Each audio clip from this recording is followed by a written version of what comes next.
My fiancé of 5 years just dropped the polygamy bomb right before our wedding, and I'm starting to think his spiritual friends have something to do with it. This situation is just so strange and uncomfortable, and wherever I turn to support, I always get brushed off with "it's not a big deal" or "well, he just asked," and I lack any real support or validation. I can't go to my parents, so I'm hoping a bunch of strangers on Reddit might offer more help than my social circle did so far. I, 28 female, and my fiancé John, 28 male, have been together for, as the title says, about 5 years. To understand the dilemma, I need to give you some background. We both came from very religious backgrounds, though it affected both of us very differently. John became a problem child, running away, causing problems, and eventually finding a crowd his parents would not approve of. Most of the members of this group were a part of the LGBTQ+, smoked pot, engaged in protests, and were either atheist or practiced different religion. Although some of the members since have left, this crowd became his current friend group. I won't go into details about each and every one of them, but the main ringleaders are Alex, 35 non-binary, and Avery, 33 male. From what I understand, they collected damaged people, as John jokingly said one day, and let them couch surf when things got rough. Alex is some sort of a Nepo baby and Avery works in IT, or something like that. John met them when he was 15. At first, I thought they seemed very cool and couldn't wait to meet them since John equated their relationship to that of a child and a parent, so clearly very important people in his life. But when I finally met them, when we were 21, and in college and home for the summer break, the meeting left me a bit disillusioned.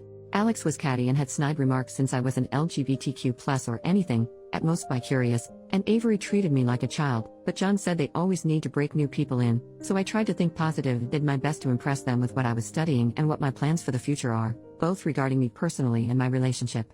But the more I talked, the more they seemed to disapprove of me. Despite the strange meeting, John seemed ecstatic to see them again, and gushed about how much they liked me, so I kept my mouth shut and just nodded along. Now, to understand a bit deeper on who Alex and Avery are, in the town they live in, they're something like local celebrities. Very spiritual, their home is full of souvenirs they accumulated over all their travels, are also married, but their definition of marriage is very different from the traditional one. Apparently, they went to some tropical state and took some hallucinogens together, and in their state, they proclaimed everlasting love for one another. Quite a wild concept for someone like me, but I learned to be more open-minded since I left for college. That being said, they also said that they can see auras, whatever that is, and apparently love my fiancés. I don't know what they think of mine, but it probably isn't much. Which brings us to the topic I came here with. Last week, after we got home from work, John sat me down and asked me what I think about being in a polygamous relationship. He said he loves me so much, more than is possible, and doesn't know what to do with the rest of it, thinking that it's fair to give it to someone else. I, on the other hand, don't have a limit on how much I can love him, so I said no, and that was that. However, the question has been plaguing my mind ever since.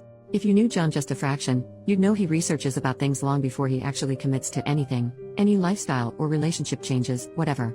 This makes me think that he has already thought about it for a while, and that he also consulted Alex and or Avery about this. I don't want to villainize them, but I know, for a fact, they're not in a monogamous relationship, and they clearly don't like me as the rest of their little group.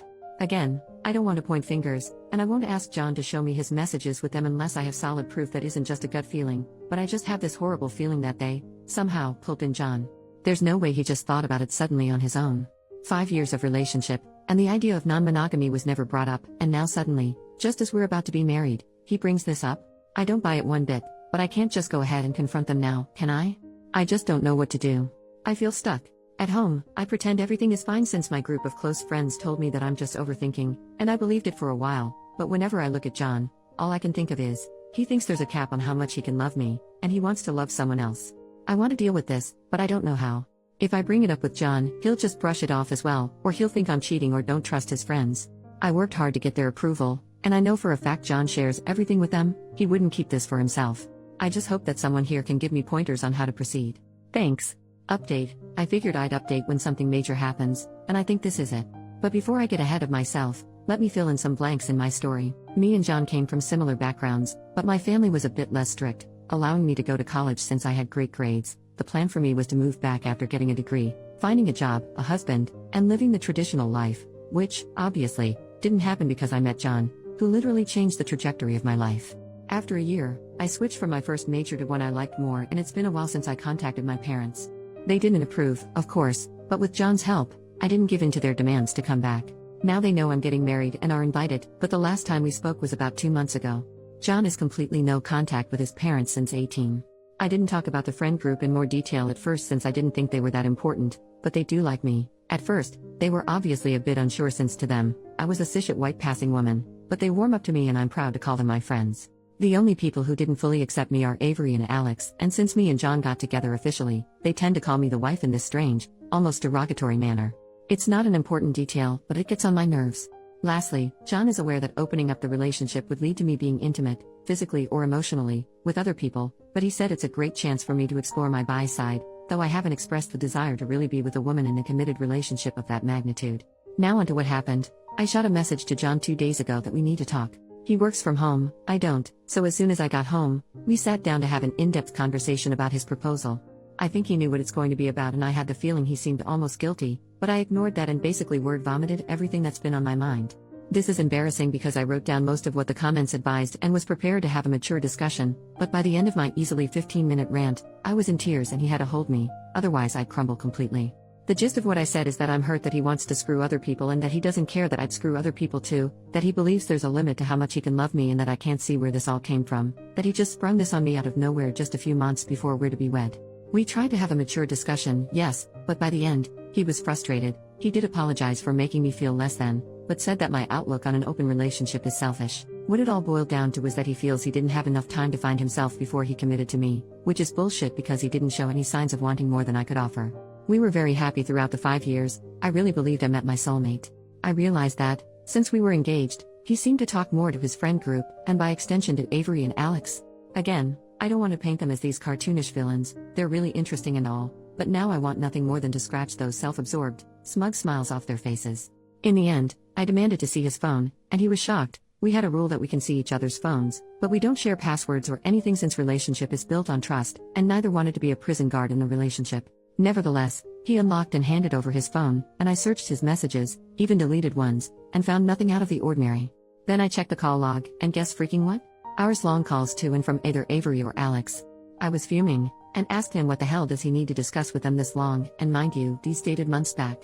John eventually caved in and admitted it was them who brought up the idea of open relationship, but they also talked about everything else since they're such role models.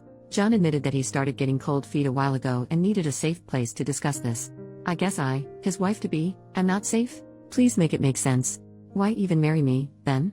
He promised we'd go to a couples counselor and fix all of this, his issues with marriage, the open relationship thing, the whole 9 yards, and that he'd book an emergency session with his therapist.